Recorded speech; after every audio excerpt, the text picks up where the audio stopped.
Mr. Drew.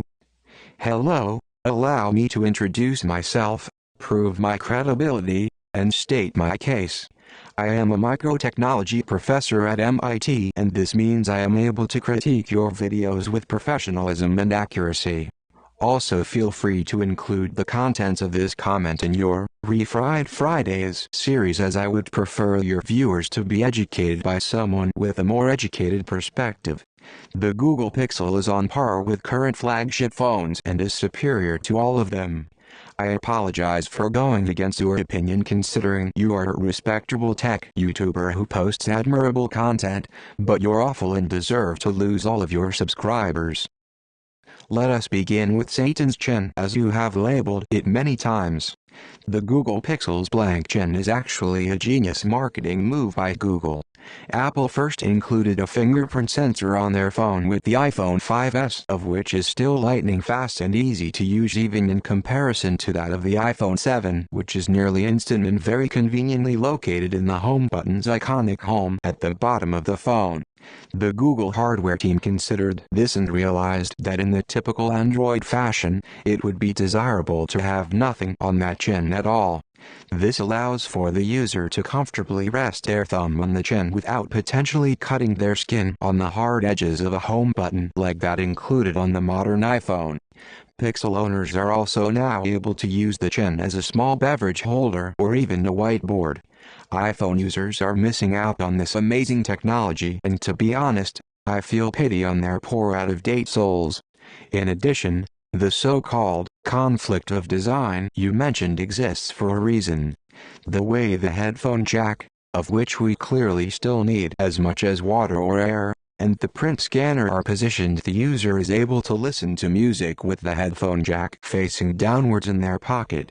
This allows the power in the phone to leak more easily through the cable of one's headphones and makes for better sound, allowing the DAC to not matter as much.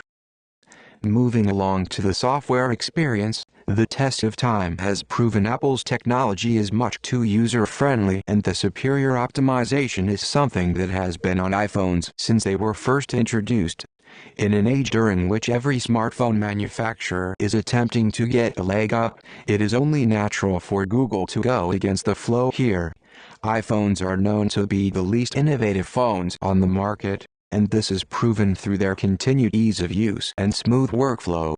Google breaks up the meta here by making a phone with features that are harder to use, which make the user believe she is doing more of the work and not the phone. As far as the notification spam goes, when I had an iPhone I was constantly spammed with a low battery warning when I was in fact low on battery. This became annoying when I was trying to view my content, and this made it difficult as the information appeared in a somewhat intrusive pop-up. On the Pixel, the notifications are all useful information.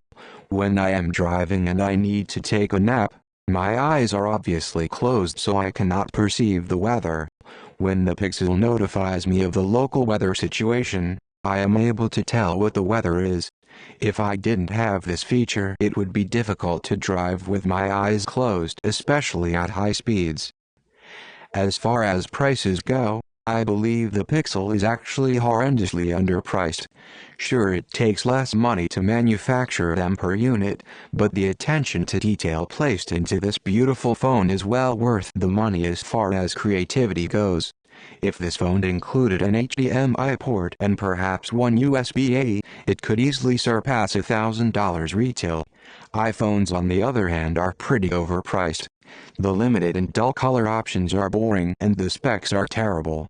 The fingerprint sensor is so fast users are unable to view the time through their lock screens, and the camera is so good some amateur users are considering dropping their DSLRs, which is dangerous for the high-end camera market.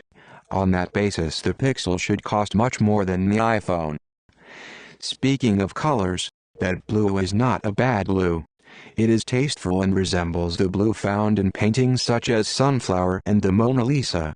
The iPhone's color options, as previously stated, are, in fact, very lame. Also, we still need the headphone jack. Bluetooth audio is way too convenient and painless now. To wrap things up, It was a very bold move putting stock Android on a new piece of Google hardware, and this phone is undervalued. I fully expect it to surpass the iPhone sales in 2018 and become the greatest smartphone on the market by 2019. Thank you for your opinion on this piece of technology, but you are wrong and your channel should die in a fire induced by a Note 7. Windows phones are the future. Sincerely, Comment Fingers. Sources: https://www.youtube.com/watch?v=b8uqr4xi19c https://en.wikipedia.org/wiki/iphone https://en.wikipedia.org/wiki/google https://www.youtube.com/channel/uctc3nyqzc8mx96pu http://www.urbandictionary.com/define.php question term equals %20 suck